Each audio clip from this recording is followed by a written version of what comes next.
Bismillahirrahmanirrahim. Assalamualaikum warahmatullahi wabarakatuh. Alhamdulillah wa syukurillah wassalatu wassalamu ala rasulillah wa ala alihi wa sahbihi wa mawalah amma ba'd. Pemirsa TVRI, obrolan hikmah yang dimuliakan oleh Allah Subhanahu wa taala. Alhamdulillah, kita bersyukur kepada Allah.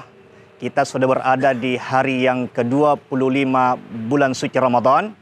Mudah-mudahan Allah Subhanahu wa taala senantiasa melimpahkan berkah, rahmah dan magfirahnya kepada kita semua.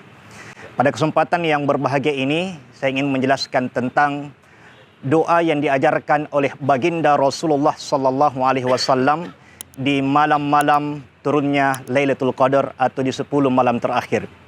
Di dalam kitab Al-Azkar, Imam Nawawi menjelaskan bahwa ketika istri baginda Rasulullah sallallahu alaihi wasallam, Ibunda Siti Aisyah bertanya kepada Rasulullah, "Ya Rasulullah, apabila aku mendapati malam Lailatul Qadar, maka doa apa yang paling terbaik untuk kami sampaikan kepada Allah Subhanahu wa taala?" Maka Rasulullah sallallahu alaihi wasallam menyampaikan, berdoalah kepada Allah menggunakan Allahumma innaka afuwun tuhibbul afwa fa'fu anni. Allahumma innaka afuwun tuhibbul afwa fa'fu anni.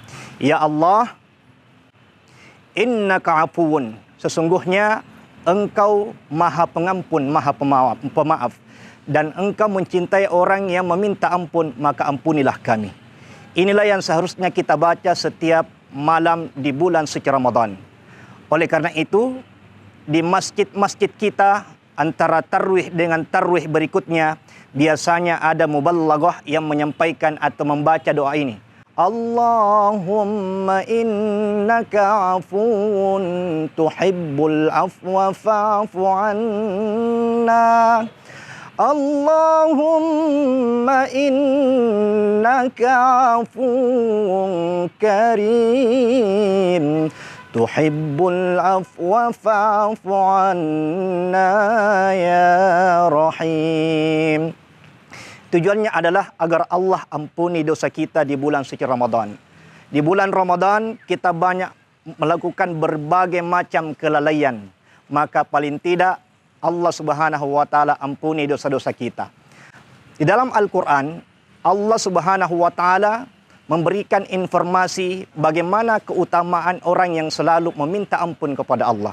Di dalam surat Nuh Allah berfirman, "Faqul tustaghfiru rabbakum innahu kana ghaffara." Mohon ampunlah kepada Allah, Dia Maha Pengampun. Yursilis samaa'a 'alaikum midrara. Orang yang memohon ampun, maka Allah akan turunkan hujan dari langit. Sekarang ada prediksi BMKG bahwa akan terjadi kemarau panjang, jauh lebih panjang daripada tahun-tahun sebelumnya. Maka sebagai umat Islam, kita meyakini firman Allah, agar tidak terjadi kemarau panjang, maka banyak-banyaklah kita beristighfar kepada Allah. Rasulullah sallallahu alaihi wasallam mengatakan, "Aku adalah orang yang paling dekat kepada Allah, tapi aku memohon ampun kepada Allah tidak kurang dari 100 kali dalam satu hari." Kemudian selain Allah menurunkan hujan dari bacaan istighfar itu, Allah berfirman, "Wa yamdidukum bi amwali wa banin wa yaj'al lakum jannati wa yaj'al lakum anhara." Allah akan memberikan harta yang bisa diwariskan kepada anak keturunan. Allah akan memberikan anak keturunan yang banyak. Allah akan mengadakan kebun-kebun yang subur bagimu dan sungai-sungai yang mengalir deras airnya. Demikian janji Allah Subhanahu wa taala bagi orang yang selalu memohon ampun kepadanya.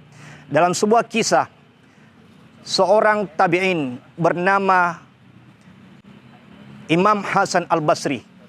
Dulu ketika umat Islam mengalami berbagai macam permasalahan, maka dia datang kepada ulama.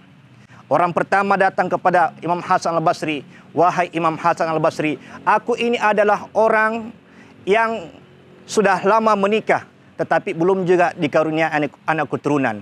Apa amalan yang bisa saya lakukan sehingga diberikan anak keturunan?"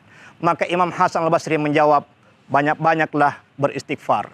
Datang lagi tamu yang kedua, "Wahai Imam Hasan Al-Basri, aku adalah seorang petani, tapi selalu gagal panen karena tidak pernah turun hujan. Amalan apakah yang bisa saya baca sehingga tidak gagal panen? Imam Hasan Al-Basri menjawab, banyak-banyaklah istighfar.